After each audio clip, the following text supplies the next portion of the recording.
Then go to, come on.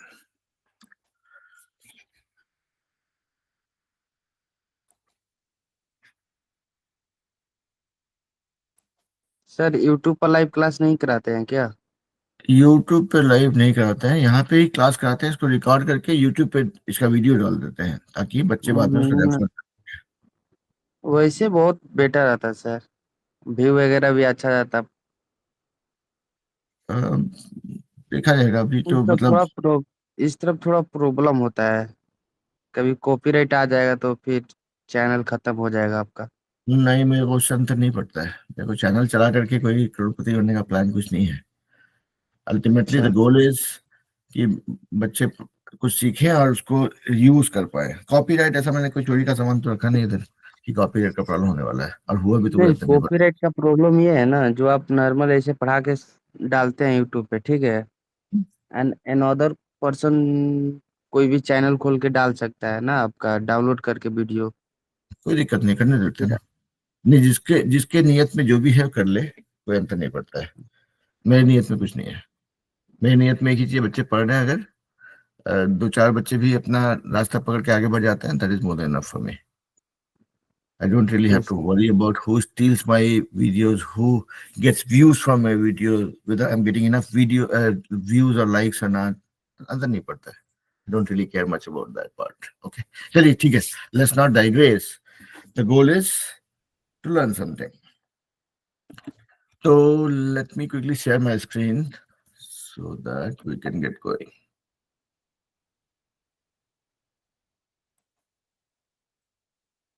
देखिए, बहुत सारे लोगों का बहुत सारा ओपिनियन होता है, ठीक है.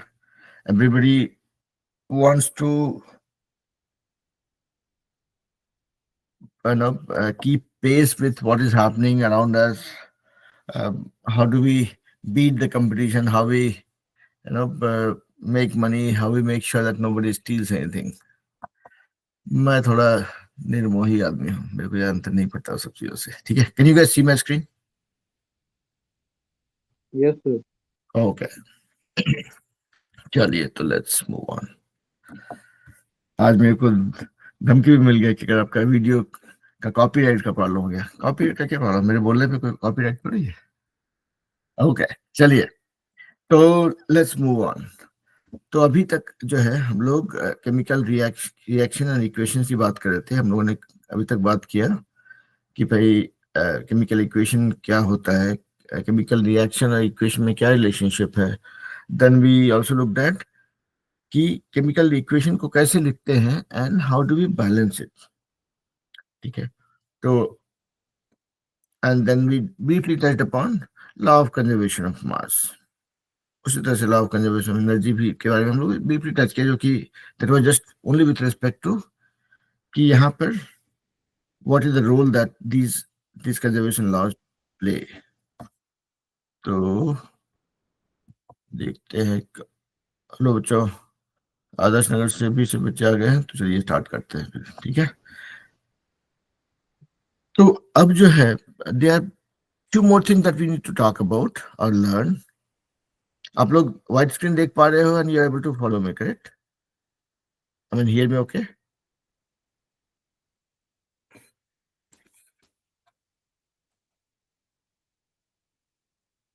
Okay, all right. So, so now what we are going to do is, in this class we are going to briefly touch upon कि क्या क्या किस किस तरह के केमिकल रिएक्शंस होते हैं, और then and basically we'll talk about no, the different types of chemical reactions और उनका इक्वेशंस, कुछ सैम्पल इक्वेशंस देखेंगे हम लोग, and then we will kind of wrap up this chapter before we move on to the next one. Okay. So when we talk about different types of chemical reactions, let's look at क्या क्या type के chemical reactions होते हैं. हम लोगों ने देखा कि भाई केमिकल रिएक्शन क्या होता है, उसका रोल क्या होता है और वो क्या करते हैं. Let me put the things here and then we'll talk through them. तो केमिकल रिएक्शन के डिफरेंट टाइप जो होते हैं वो होते हैं आपके,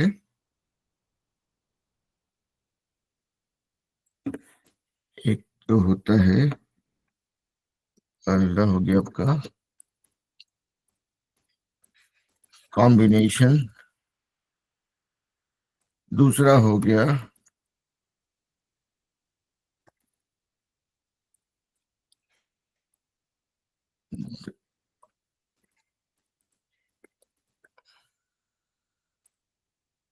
तीसरा हो गया double displacement. I'm just writing it down so that we stay in the boundary of this.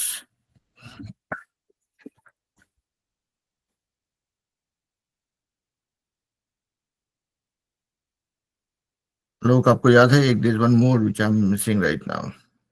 लोग का redox reaction. I'm sorry. Redox reaction. Hey, one more time. Redox reaction. Redox reaction. I will come back to this. This one decomposition. जो मैंने देखा था आप लोगों के syllabus में, there are 4 types actually. Combination, decomposition, displacement, double displacement, और इसी में एक आता है आपका अलग से oxidation and deoxidation. Oxidation reduction reaction short में redox reaction. नहीं, फिर से बोलिए. Oxidation and reduction reaction short में redox reaction बोलते हैं सर इसको साथ में. शॉर्ट में रिडॉक्स बोलता हूँ. Okay, that's one I was missing. Okay, ठीक है. तो these are the 5 types of reaction that we come across at a high level. Okay, अभी जब जब इसके अंदर जितना डीप में जाएंगे will figure out more things that will come into play. अभी यहाँ पे सवाल ये है कि भाई ये जो रिएक्शंस की बात हम लोग कर रहे हैं, how does it matter and what are the sample examples that we see around us. तो चलिए, अब कॉम्बिनेशन की बात कर रहे हैं. कॉम्बिनेशन मतलब कोई चीज को जोड़ के बनता है. तो कॉम्बिनेशन यानी कि कुछ 2 पदार्थ मिलकर के आपस में एक तीसरा पदार्थ बनाते हैं, जो कि दोनों का मिश्रण होता है. जब किसी को कंबाइन करते हैं, जोड़ते हैं, तब इसका उदाहरण देखा जाए अगर, तो मान लिया आप कॉम्बिनेशन की बात करते हैं. चलिए अभी मान लिया जाए कि एक सबसे सबसे साधारण और इजी रिलेट करने वाला चीज होता है कि अगर हाइड्रोजन और ऑक्सीजन मिल जाता है तो बन जाता है पानी. तो ये this is also example of combination reaction, मतलब जहां पे ये और ये कंबाइन होकर के आपका वाटर बना रहा है या पानी बना रहा है. उसी तरह से इवन अगर आप कार्बन को जलाते, मतलब कोयले को जलाते हैं हवा के प्रेजेंस में, ठीक है, और आपने हीट रखा उधर, इससे बन जाता है कार्बन डाइऑक्साइड और कार्बन मोनोऑक्साइड. ये आपका ये भी एक सॉरी, तो चलिए यहाँ पे 2 चीजों को मिलाते नहीं है. अभी हम लोग कॉम्बिनेशन की बात करें तो कॉम्बिनेशन पे ही रहते हैं कि चलिए मान लिया जाए इससे कार्बन मोनोऑक्साइड बन गया आपका. This is also example of combination reaction, मतलब जहां पे कि एक से ज्यादा चीजें आपस में प्रतिक्रिया करके जो है आपको एक कोई प्रोडक्ट बना रहा है, जिसको यानी कि एक कंबाइन हो जा रहा है, जुड़ जा रहा है. That is called combination reaction. And there could be many more examples. We just started with one of the examples, but this is what you know defines की कॉम्बिनेशन रिएक्शन क्या होता है. ठीक है, जहाँ पे कुछ चीजें कंबाइन हो रही है. उसी तरह से अगर आप देखेंगे कुछ और उदाहरण ले सकते हैं कि मान लिया जाए कि जैसे कि आप लोग को तो शायद नहीं देखने को मिला है, हमारे बचपन में जो है गैस चूल्हा नहीं होता था. हम लोग क्या करते थे, कोयला जलाते थे. ठीक है, तो ये वाला है, उसमें क्या होता था कि कोयला जलाते थे तो आपका से खाना बनता था. तो ये जो है आपका ये कार्बन, उसको ऑक्सीजन के प्रेजेंस में जलाया गया तो ये बना. उसी तरह से अभी जो हम लोग देखते हैं गैस चूल्हा, तो यहाँ पे नेचुरल गैसेस जो है उसको जलाते हैं ऑक्सीजन के प्रेजेंस में, और अभी इसको मैंने यहाँ पे बैलेंस नहीं किया, सो यू विल से कि सर ये इक्वेशन सही नहीं लग रहा है। That is correct. यहाँ पे हम लोग सिर्फ देख रहे हैं कि प्रतिक्रिया क्या हो रही है, and we since we learn how to balance the chemical equation, we can apply that concept.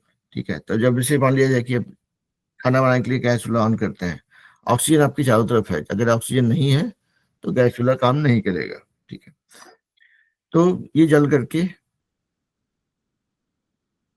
Carbon dioxide बनाता है और थोड़ा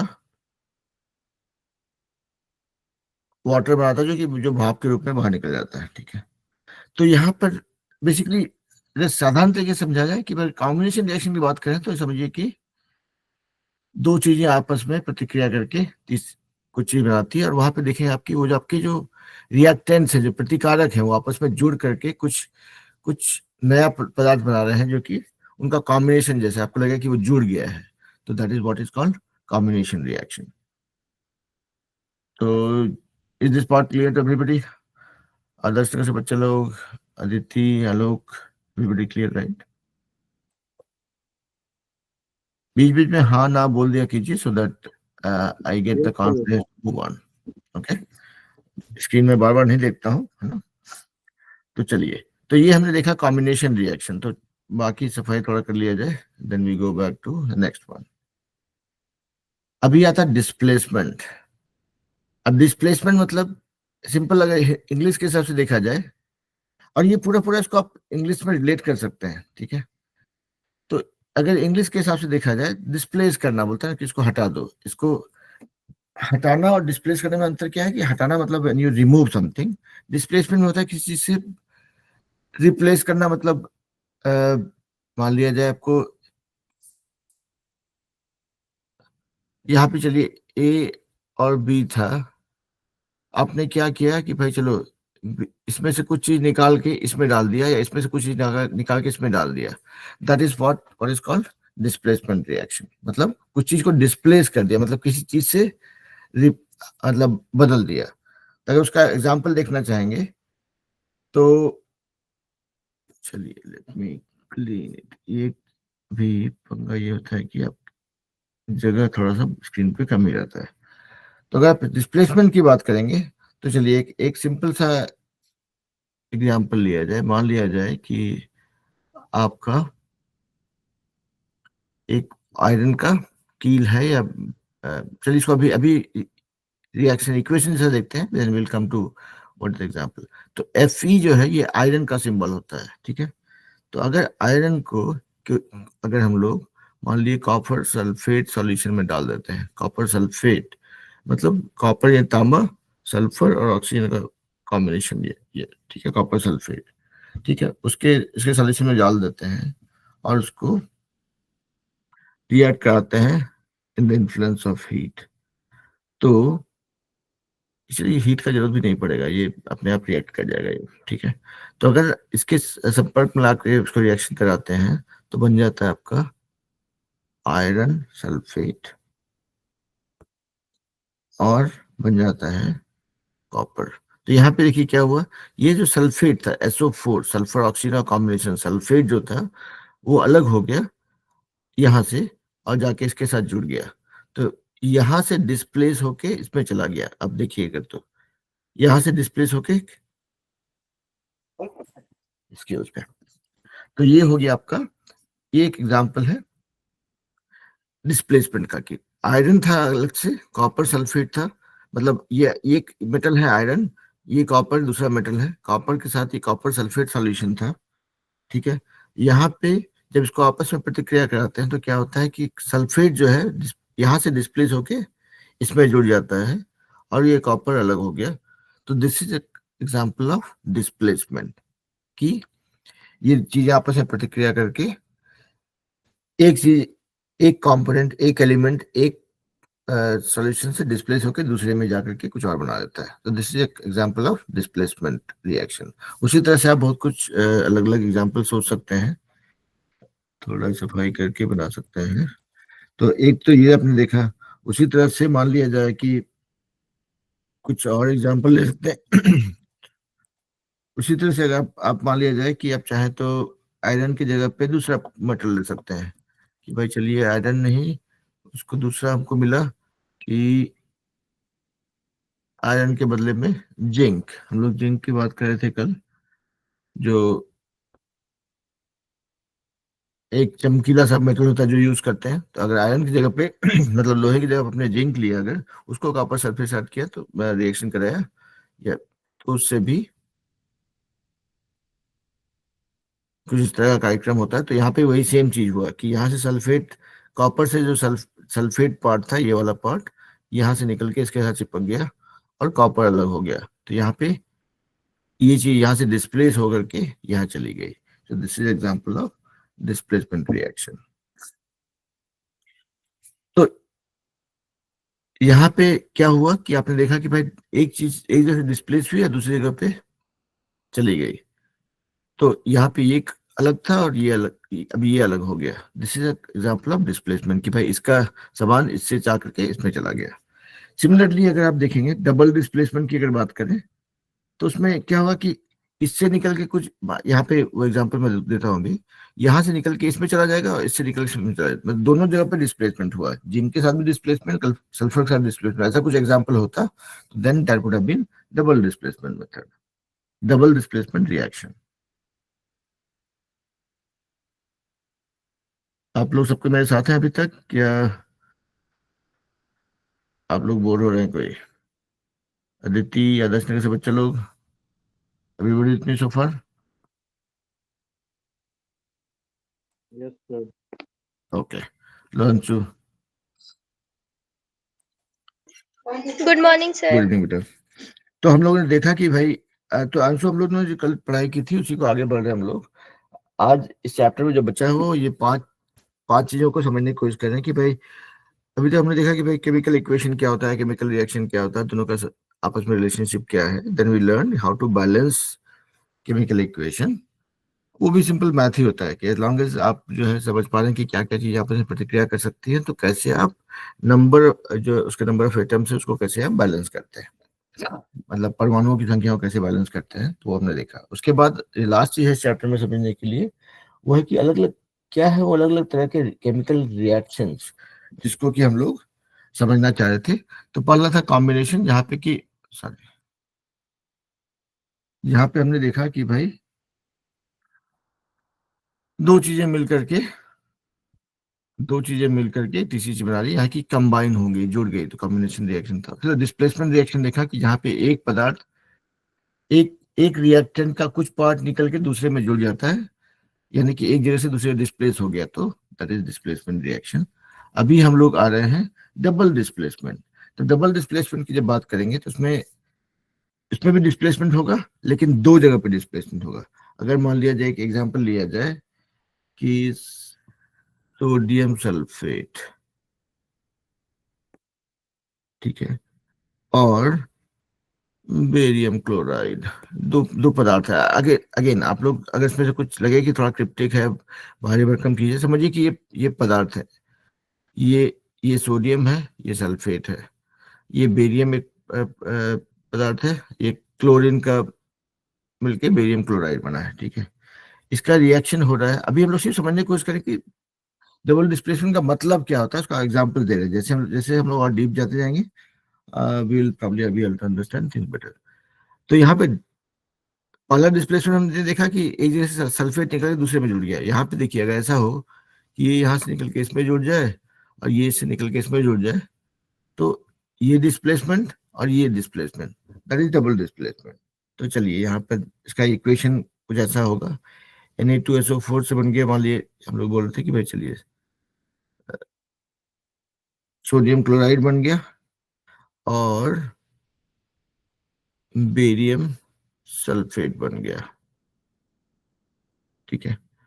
तो देखिए, इसका क्लोराइड डिस्प्लेस होकर इसमें जुड़ गया, इसका सल्फेट निकल के इसमें चला गया। हमने बैलेंस नहीं किया, चाहे अगर बैलेंस करना चाहे तो भी कर सकते हैं। देखिए, दो सोडियम था, यहाँ पे एक है तो इसको दो कर दीजिए। यहाँ पे दो क्लोरीन था, दो क्लोरीन मैच कर गया, एक सल्फेट था, यहाँ पे हो गया बेरियम, एक था, ये भी हो गया, तो बैलेंस भी हो गया। तो बेसिकली हमने देखा कॉम्बिनेशन रिएक्शन क्या होता है, डिस्प्लेसमेंट रिएक्शन क्या होता है, डबल डिस्प्लेसमेंट रिएक्शन क्या होता है। यहां तक में कुछ समस्या है तो बताइए भाई, नहीं है तो फिर आगे बढ़ेंगे। तो नेक्स्ट थिंग इज डिकम्पोजिशन। अब डिकम्पोजिशन मतलब डिकम्पोज करना, मतलब उसको बोलते हैं हिंदी में क्या बोलते हैं, रुकिए, डिकम्पोजिशन को हिंदी में क्या बोलते हैं, मीनिंग ऑफ डिकम्पोजिशन इन छह बोलते हैं शायद हिंदी, सड़न, ओके ठीक है। तो यहाँ पे हिंदी में हम लोग सड़न बोलते हैं। सड़ना मतलब ऐसे बोलते हैं कि ये खाना आप छोड़ देते हैं, कुछ खाने का चीज को 2-4 दिन छोड़ दिया हवा में तो वो डिकम्पोज कर जाता है, सड़ जाता है। तो that is what is decomposition. But यहाँ पे अगर हम लोग केमिस्ट्री के संदर्भ में बात किया जाए तो उसका कुछ एग्जाम्पल देखते हैं, ठीक है। तो डिकम्पोजिशन मतलब जैसे हमने कॉम्बिनेशन था, वहां पे चीजें जुड़ रही थी। अगर हम लोग डिकम्पोजिशन की आप देखेंगे ना कि डिकम्पोज करना मतलब कंपोज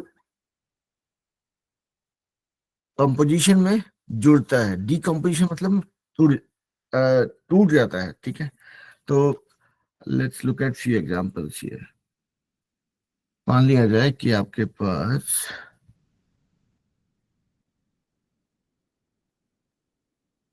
इसको आप लोग सबको जानते होंगे, हाइड्रोजन सल्फेट या सल्फ्यूरिक एसिड बोलते हैं इसको, ठीक है। अगर अगर इसको तोड़ करके इसको मतलब उबाला जाए, गर्म किया जाए, तो अगर इसको आप हाइड्रोजन और सल्फर और ऑक्सीजन में तोड़ देते हैं तो this will be an example of decomposition.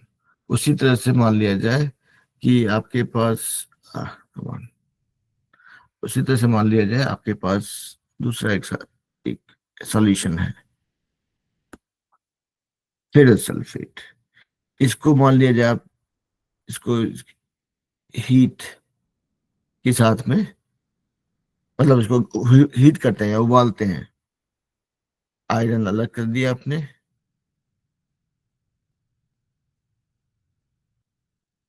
Sulphur dioxide अलग कर दिया, गैस, ठीक है। तो ये भी एक एग्जांपल हुआ आपका। तो जब इसको आई मीन ये पूरा रिएक्शन अपने आप में कंप्लीट नहीं है, जब फेरस सल्फेट को आप हीट करते हैं तो आयरन अलग हो जाता है, सल्फर डाइऑक्साइड अलग हो जाता है, और एक और चीज भी निकलता है, वो है सल्फर ट्राइऑक्साइड। तो बेसिकली सल्फर ऑक्सीजन का कॉम्बिनेशन, ऐसा नहीं है हमेशा कि हीट किया तो सिर्फ अलग हो जाए, ऐसा ऐसा नहीं कि ये अलग हो गया और ये अलग हो गया, there is nothing called SO4, ठीक है। तो ये सल्फर डाइऑक्साइड और सल्फर ट्राइऑक्साइड से अलग होता है। तो जब हम लोग और केमिकल इक्वेशन को और थोड़ा डिटेल में एनालाइज करेंगे तो पता चलेगा, लेकिन समझने के लिए ये है कि अगर हम डिकम्पोजिशन की बात करते हैं, डिकम्पोजिशन रिएक्शन की बात करते हैं, तो उसमें बेसिकली आपका जो पदार्थ है वो आपस में वो टूटना शुरू, डिकम्पोज होता है, ब्रेक होता है, और ब्रेक होके अलग अलग चीज बनाता है, ठीक है। तो that is an example of decomposition. उसी तरह से मान लिया जाए आप अगर और भी थोड़ा एग्जांपल देखना चाहेंगे तो स्पेसिफाई करना पड़ेगा, बोल रुकिए। बहुत लोग शांत हैं, कोई कुछ बोल नहीं रहा है, तो उससे मेरी थोड़ी घबराहट होती है।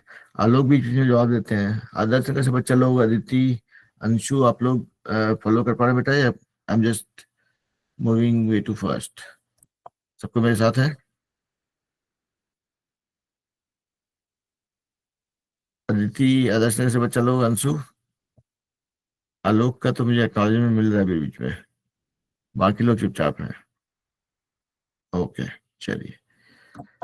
तो मेरा एक आदत है हमको बच्चों को छेड़ने का भी, तो आप लोग को छेड़ते रहते हैं कि ताकि मेरे कॉन्फिडेंस रहे कि भाई I am not talking to myself. तो हम लोग कल देख रहे थे, चलिए एक एक एग्जांपल लेते हैं जहाँ पे हम कॉम्बिनेशन और डिकम्पोजिशन को एक साथ रिलेट कर पाए। कॉम्बिनेशन में हम लोग क्या कर रहे थे कल कि भाई कैल्शियम ऑक्साइड मतलब चूना जो होता है उसको उसमें पानी मिलाते हैं तो बन जाता है स्लैक लाइम या calcium carbonate, sorry calcium hydroxide, sorry, ठीक है। अभी अगर मान लिया जाए कि इसको अगर आप इसके साथ में अगर प्रतिक्रिया करते हैं, इसको मतलब मान लिया जाए कि आप उबालते हैं, गरम करते हैं, और उसमें से आप if you can take calcium oxide out and water, जो कि भाप बन के निकलेगा, दैट विल बी, ये वाला this will be called combination, and this will be called decomposition. मतलब आपने इसको डिकम्पोज कर दिया, आपने इसको ब्रेक करके दो चीजें बना दिया है। उसी तरह से अगर एग्जांपल लेंगे, कैल्शियम कार्बोनेट मान लिया जाए, ठीक है, ये इसको इसको बोलते हैं लाइमस्टोन। उसको अगर आपने हीट किया, मतलब उसको गर्म किया अगर, तो क्या होगा, उससे बनता है आपका कैल्शियम ऑक्साइड, जिसको हम लोग चूना बोलते हैं, जो यूज करते हैं लोग बाद में, ठीक है, या कोई क्लाइम जो भी बोलिए, और थोड़ा सा कार्बन डाइऑक्साइड निकलता है। तो दिस इज, ये चीज टूट करके डिसइंटीग्रेट होकर डिकम्पोज होकर के ये दो चीज बनाई, तो उसको बोलते हैं डिकम्पोजिशन, ठीक है। तो बेसिकली हमने देखा कि भाई कॉम्बिनेशन रिएक्शन क्या होता है, जहाँ पे चीजें जुड़ती हैं। डिकम्पोजिशन क्या होता है, जहाँ पे चीजें टूट जाती हैं, अलग अलग हो जाती हैं। डिकम डिस्प्लेसमेंट होता है कि जहाँ पे एक एक पदार्थ का एक पार्ट और एक कंपाउंड का एक पार्ट टूट के दूसरे में जुड़ जाता है। डबल डिस्प्लेसमेंट में क्या हुआ कि दोनों आपस में इस लाइक एन एक्सचेंज प्रोग्राम, कि भाई मेरा सल्फेट तुम ले लो, तुम्हारा क्लोराइड मैं ले लेता हूँ, ठीक है, उस टाइप से। तो वो के डबल डिस्प्लेसमेंट।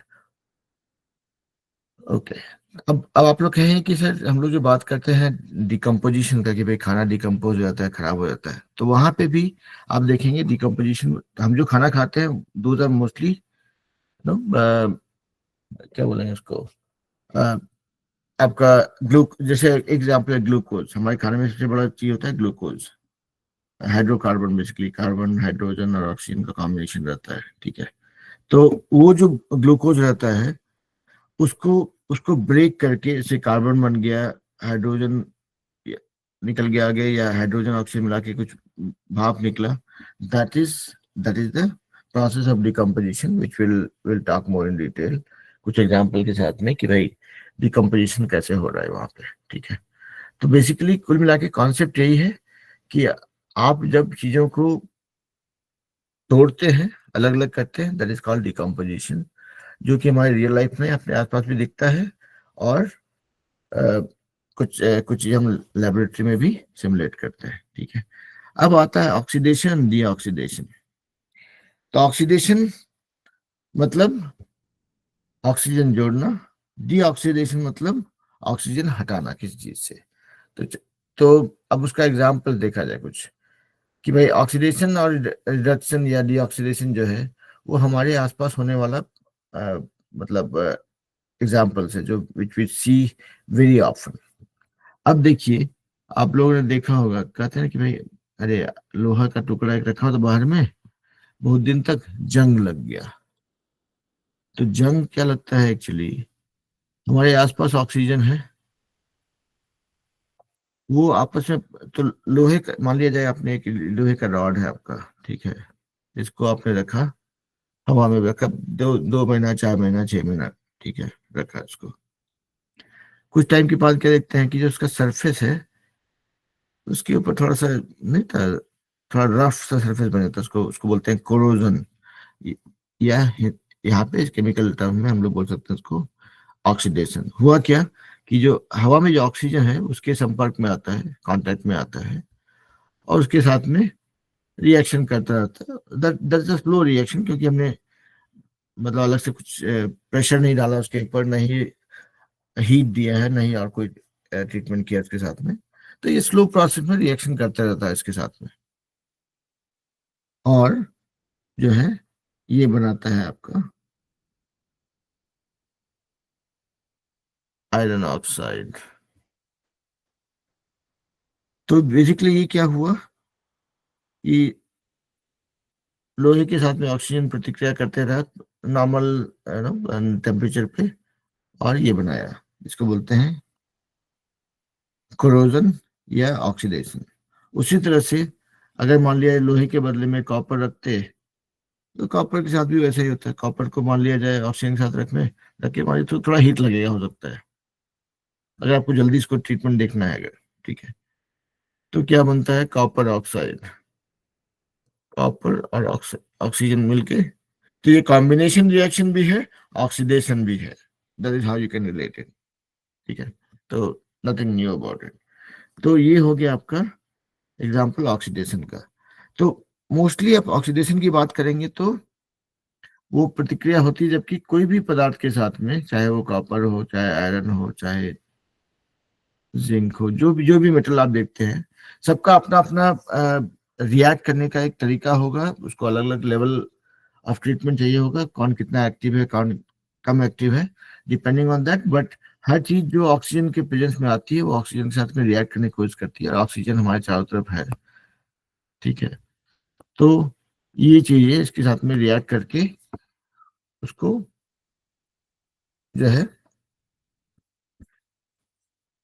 अम, उसका उसका ऑक्साइड बनाती है। मतलब जिंक के अगर मान लिया जाए कि कॉपर के साथ में बन गया आपका कॉपर ऑक्साइड, ठीक है। आपका आयरन के साथ में बन गया Fe3O4 फेरस ऑक्साइड। जिंक के साथ में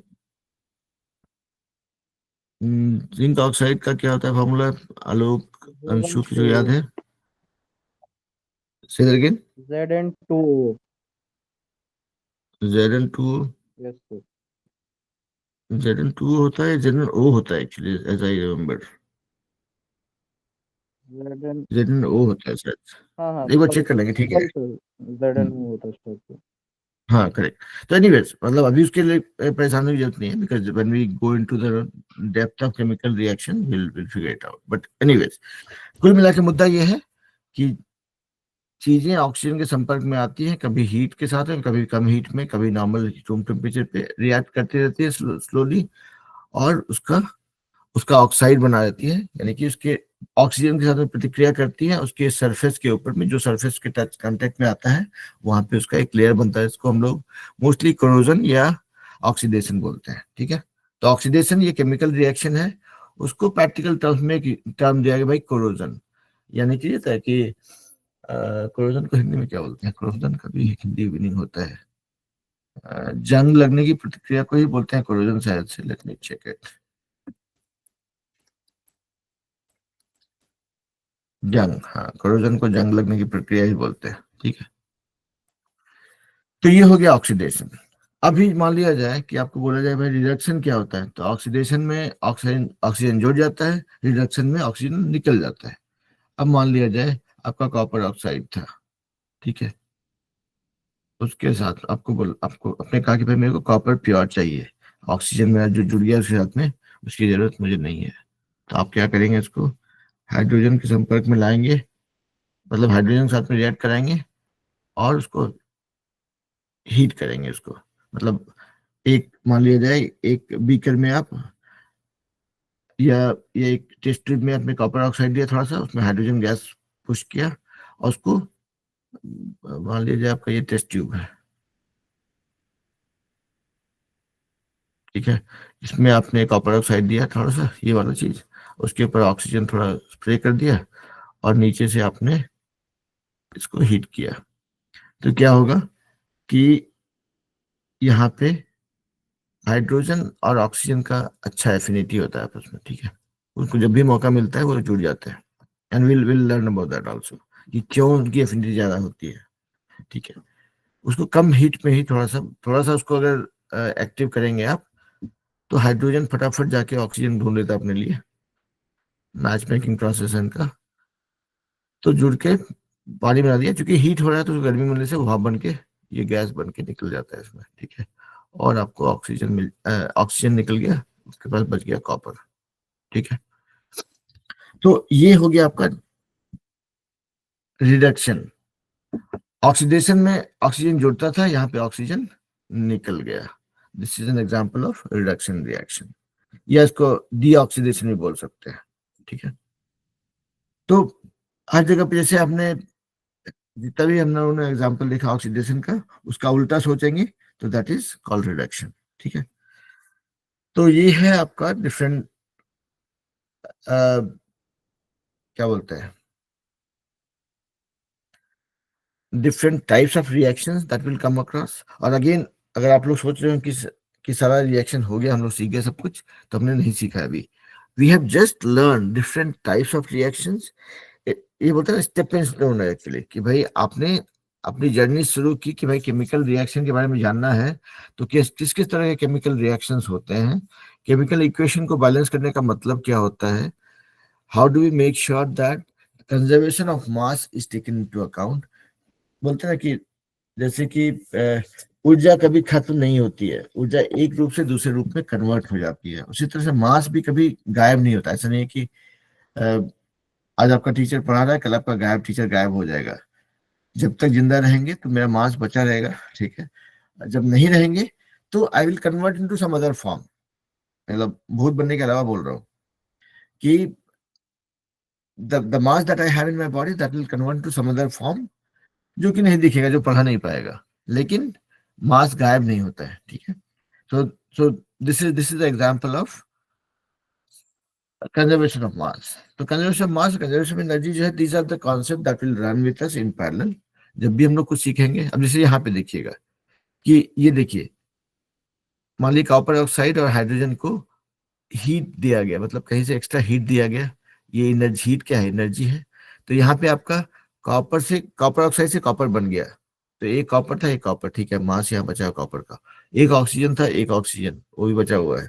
एक दो हाइड्रोजन का आइटम था, दो हाइड्रोजन। तो कंजर्वेशन ऑफ मास तो लग गया यहाँ पे कि भाई बचा, लेकिन ये हीट का क्या। तो यहाँ पे देखिए हीट से क्या हुआ, जो आपने हीट दिया अलग से, प्रतिक्रिया हुई और ये बना। तो हीट से वाटर नहीं बना, वो वेपर बन गया, गैस बन गया, जो कि अपने आप में गर्म होता है। तो जब आप इसको ठंडा करेंगे, मतलब उससे आप हीट निकालेंगे, तो फिर वो पानी बन जाएगा। तो एक चीज देखिए, यहाँ पे हीट जो है, इसका भी कंजर्वेशन हुआ है, लॉस नहीं हुआ है। It has gone to convert water into vapour. जब आप इस वेपर को ठंडा करेंगे तो पानी मिलेगा और थोड़ा हीट निकलेगा इससे, जो यहाँ पे दिया गया था एक्स्ट्रा। तो ये हीट भी ऐसा नहीं कि गायब हो जाएगा। हीट जनरली क्या होता है, प्रोसेस में थोड़ा इधर उधर बढ़ जाता है, सराउंडिंग जो हर कोई हीट ऑब्जॉर्व कर रहा होता है, राइट। हमारा बॉडी भी जो एनवायरनमेंट में हीट है उसको ऑब्जॉर्व कर रहा होता है। तो आप हर चीज एग्जैक्टली मेजर नहीं कर पाते, बट कीप इन माइंड कि वो हीट गायब नहीं हुआ है।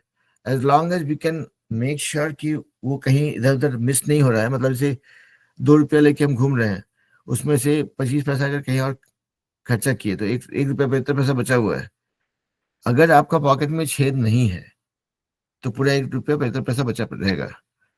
यहाँ पे क्या होता है कि हमारे हीट जो है वो अलग अलग तरीके से अपने सराउंडिंग में मूव करता रहता है, तो हम उसको कैलकुलेट नहीं कर पाते। लेकिन ये मान के चलिए कि पूरा पूरा हीट गायब नहीं होता कभी भी।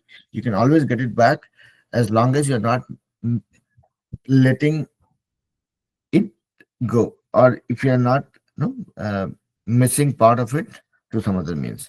तो anyways, तो ये है पूरा पूरा प्रीमाइस इस चैप्टर का, जहाँ पे हम लोगों ने समझा कि केमिकल रिएक्शन क्या होता है, केमिकल इक्वेशन क्या होता है, उसको बैलेंस करने का मतलब क्या होता है, कितने तरह के केमिकल रिएक्शंस होते हैं। और अगले अगले क्लासेस में, अगले चैप्टर में we will talk about acid, bases and salt. This is where we will go deeper into these reactions and understand कि भाई जो हमने अभी जो कॉन्सेप्ट सीखा है उसको अप्लाई करने के लिए क्या क्या एक्स्ट्रा चीजें हमको कंसिडर करनी पड़ती हैं। अलग अलग तरह के पदार्थ क्या होते हैं उनके बारे में हम लोग सीखेंगे और उनका कुछ रिएक्शंस भी देखेंगे। तो बेसिकली अब जो है, आप लोग मेरा रिएक्शन देख पाए कि नहीं पाए वो तो सेपरेट है, लेकिन केमिकल्स जो हैं वो आपस में कैसे रिएक्ट करते हैं, कैसे उसके साथ डील करते हैं, हाउ डू दे इंटरेक्ट, उनको कैसे हीट लगता है, कैसे how do we create pressure और environment for them to react, that is what we will start learning. तो acid, base and salt is what will be our next chapter which will start from next week. ठीक है, तो अब अगर अगर run rate के हिसाब से देखा जाए कि कैसे आगे बढ़ेंगे हम लोग, तो टोटल इस क्लास में देखा जाए तो टोटल 13 चैप्टर्स हैं आप लोग के लिए 10th ग्रेड में साइंस के, उसमें से आई थिंक 2 या 3 चैप्टर है जो बायोलॉजी का है, तो जो कि हम लोग कवर नहीं करेंगे यहाँ पे। बायोलॉजी पढ़ाने के लिए मतलब पढ़ा तो सकता हूँ, लेकिन that is not something of my interest. तो हम ये मान के चलेंगे कि आप लोग बायोलॉजी खुद से पढ़ लेंगे, तो 13 में से वो 2-3 चैप्टर निकाल देंगे तो 10 चैप्टर लगभग बचता है। एक चैप्टर करने के लिए मान के चलिए कि 2 से 3 वीकेंड लगता है, दो वीकेंड कम से कम, कभी कभी 3 वीकेंड। तो 2 वीकेंड में एक चैप्टर, 1 महीने में 2 चैप्टर, तो कुल मिला के 4 महीना मान के चलिए कि हमको लगेगा to complete all the chapters before we jump on to IIT का प्रिपरेशन। ठीक है, तो दैट इज आईआईटी का preparation. Again, not trying to discourage kids from joining this class who have plan to pursue a different career. जो लोग medical की तैयारी भी करेंगे उनको भी मैथ लगेगा, उनको भी साइंस लगेगा, मतलब फिजिक्स केमिस्ट्री तो लगेगा ही। जो लोग यूपीएससी बीपीएससी की तैयारी करेंगे, एडमिनिस्ट्रेटिव सर्विसेज में जाएंगे, उनको भी अगर 10th की पढ़ाई कर रहे हैं, सॉरी 11th-12th की पढ़ाई कर रहे हैं और साइंस के साथ में कर रहे हैं, तो फिजिक्स केमिस्ट्री मैथ तो ऐसे भी लगना है। तो अगर आप आईआईटी की तैयारी कर रहे हो नहीं कर रहे हो, जब तक आपको फिजिक्स केमिस्ट्री या मैथ चाहिए उतना तो इस क्लास में हम लोग पढ़े लेंगे। ठीक है, that will be our plan. तो with that being said, I will let you guys take it quick 10 minute break. उसके बाद हम लोग मिलेंगे और फिर इंग्लिश के साथ में सर पीटते हैं थोड़ा, है कि नहीं। और इंग्लिश में आज कोई टॉपिक नहीं है, we are doing grammar, so will continue doing grammar.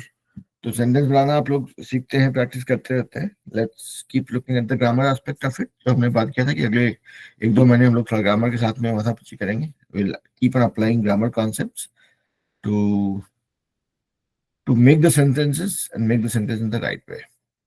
ठीक है,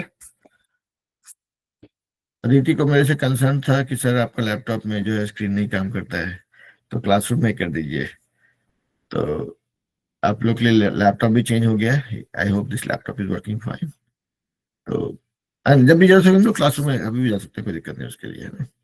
just that I am trying to be little lazy, क्योंकि सुबह से उठने के बाद में खड़े होकर 2 घंटा क्लास लेने में थोड़ा आलस भी लगता है, तो इसलिए कभी कभी अवॉइड करने की कोशिश करते हैं। ठीक है, but anyways, I hope you all learned something today, or if you did not learn, at least we revised something that we already knew. ठीक है, चलिए तो ब्रेक लेते हैं 10-15 मिनट का, मिलते हैं 6 o'clock। अंशु, अदिति, आदर्श के सब बच्चे लोग, एवरीबॉडी ओके?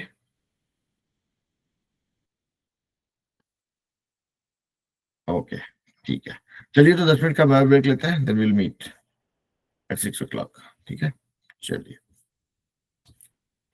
ओके अदिति।